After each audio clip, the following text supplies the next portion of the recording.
This is another video on Akrata, Greece. Akrata is about 90 miles west of Athens, or about 150 kilometers. It is on a section of Greece called Peloponnese. It's the western section of Greece, and it is about 40 miles east of Patras, which is the biggest city in Peloponnese. So in the first video on Akrata, I focused on Akrata Beach, and that's where we're driving through right now. We are on about one avenue over from the main avenue that runs along the beach in Akrata, and as you can see, there's not a lot of dense housing here. I mean, the biggest buildings are probably 3 or 4 stories. There's actually some buildings that stopped construction from way back in 2008, 2009 during the financial crisis and haven't been rebuilt since. Coming up here, we are heading into the little town area of Akrata Beach, and this is where there's a grocery store, there's a bakery, some other stores, convenience stores, gas stations, things like that. There's also a bus station that heads to Athens and along to Patras also. And as you can see, pretty soon we'll be heading under the overpass for the Greek National Highway, which is 8A, and takes you all the way to Athens or Patras. So when we leave the town here, we're going to be heading out to Ano Akrata, which is Upper Akrata, or above Akrata. And it's up in the mountains, has a much nicer view of Akrata Beach from above. Here is the Greek National Highway overpass. You can see it's very new, and it really saves you a lot of time and hassle and the danger of the old highway that was one lane in each direction and very dangerous and took you a lot longer to get here. So because of that new highway, there may be a lot more increased tourism to this part of Greece, and particularly Akrata and cities along the water here in the Gulf of Corinth. As we ride higher up the mountain here, you'll be able to get some peaks at Akrata Beach from higher up, and a little later on, there'll be a really nice view to get a real good idea of how small Akrata Beach really is and how undeveloped it still is. I mean, you can see some of it right there. We're going to have a better view in a little bit. Also, riding by these houses on the way up to Ano Akrata, you notice that even though this is a small town, these are some pretty nice houses. I mean, they look relatively new, pretty big. They're not the two-room little house that you would expect in some small village of a population of whatever it is, 4,000 or something along those lines. So I'm wondering if maybe some of these people are vacationers, or these are vacation houses, or what, because they look pretty nice. So here you can see Akrata Beach again, and I'm going to pause it so you can get a good glimpse to see that it's not overdeveloped. There's a lot of green space there. It's basically just 2 blocks from the beach that has all the housing, and there's still plenty of space left. Now, on the other side of the Gulf of Corinth, that mountain range you see is Delphi, which is famous in mythology, Greek mythology, for the Oracle of Delphi and the Temple of Apollo and all of that kind of stuff. So that's a kind of interesting fact. So over here, it looks like there's some kind of event going on, some wedding or something along those lines. But this is one of those small Greek towns that the old guys gather around in the cafe to talk politics and stare out into the mountains or whatever. And coming up here, there's going to be a good example of that pretty soon. Uh, I don't know what these guys are looking at, but they all seem pretty eager. They're sitting on the edges of their chair, looking out into the street like, I don't know, they're expecting the Tour de France to come through, or maybe the Akrata Grand Prix to come through this street. I don't think that's going to happen, though.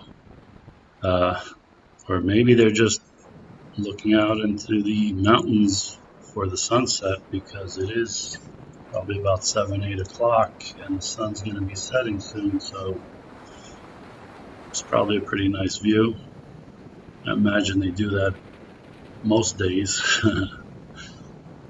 So driving through this little one street town, you would think you'd be lucky to find the gas station that we just passed, and that there's basically nothing else going on here except just mountains, a few houses, a few unfinished houses, and that's about it. But in a lot of these small Greek towns, they have a little square someplace with some restaurants and cafes and whatnot. And the people come out at night after it's dark, it's cooler, their kids want to play. And so they go hang out in these squares, have something to eat, have something to drink maybe. And it's actually a pretty lively place if you know where to look. The problem is, most people have no idea how to get to these places or what's going on in them. You really have to be a local or know somebody who's a local. I mean, even Akrata Beach is mostly Greeks from Greece, not a lot of tourists unless they know some Greek and that tells them about the place or brings them there. So this is kind of the same thing. I mean, look where we're heading here. Who would know to come here except somebody who knows somebody or is a local or something along those lines, because it really looks like there's nothing going on here. And you'll see in a few minutes that that's not true. It's actually pretty lively, not the whole town, but a little section of it. And we're going to be coming up to it in a little bit. And I'm going to turn my camera off after we park, and I'll show you a little bit later when it's a lot busier, around 11 o'clock, 11:30 at night when we're leaving. So here we are pulling up right by this old church, and you'll see the difference in just a few seconds. So here's a nice mural on the side of this building here. This is actually the place that we ordered our food from, I believe.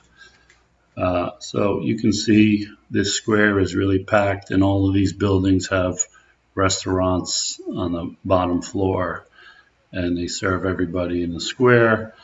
And I guess depending on how often you come here or who you know, you kind of have a favorite little shop or restaurant that you frequent. So my cousins have theirs, and they picked their spot, and we ordered from the guy that they knew, and the food was great.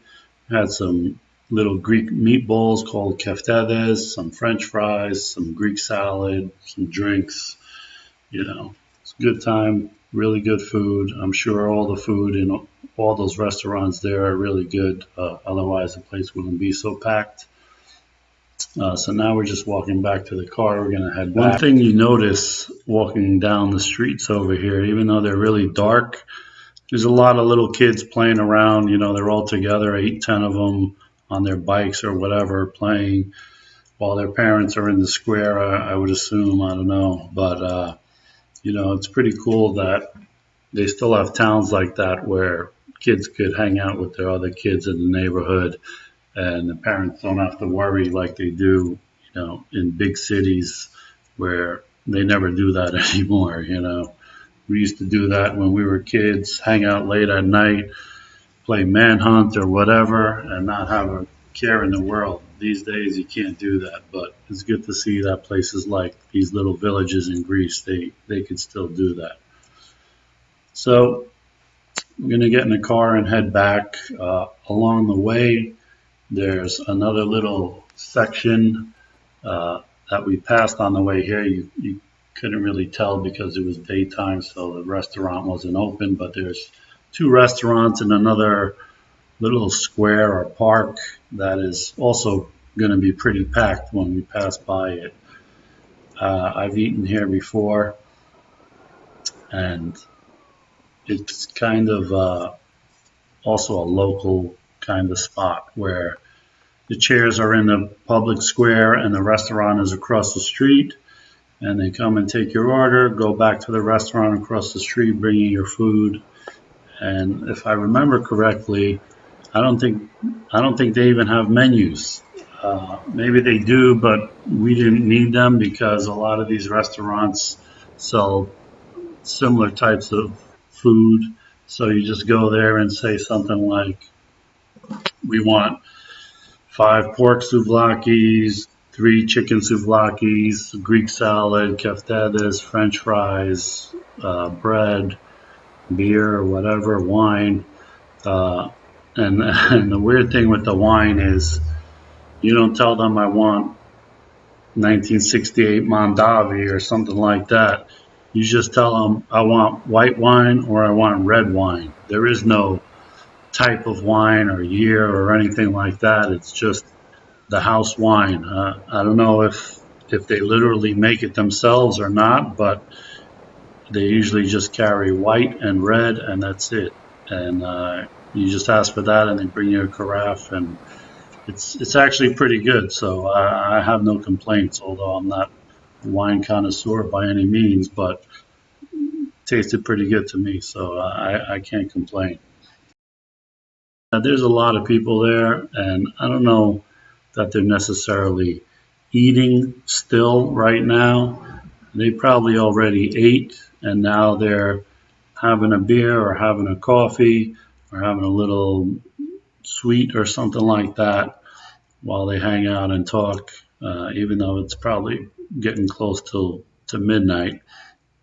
The good thing about a lot of or all of the restaurants and cafes in Greece is that the waiters get paid by the hour. They don't get paid by the tips, or the majority of their money is not from tips. People leave tips, mostly tourists leave tips in Greece or Europe in general.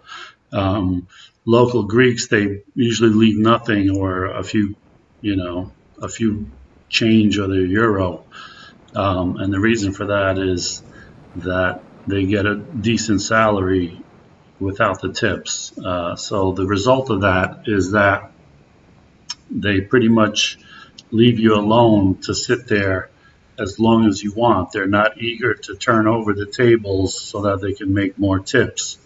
So you can sit there as long as you want. As a matter of fact, a lot of Greeks, they sit in cafes all day long ordering just one coffee, and they might stay there 4 or 5 hours.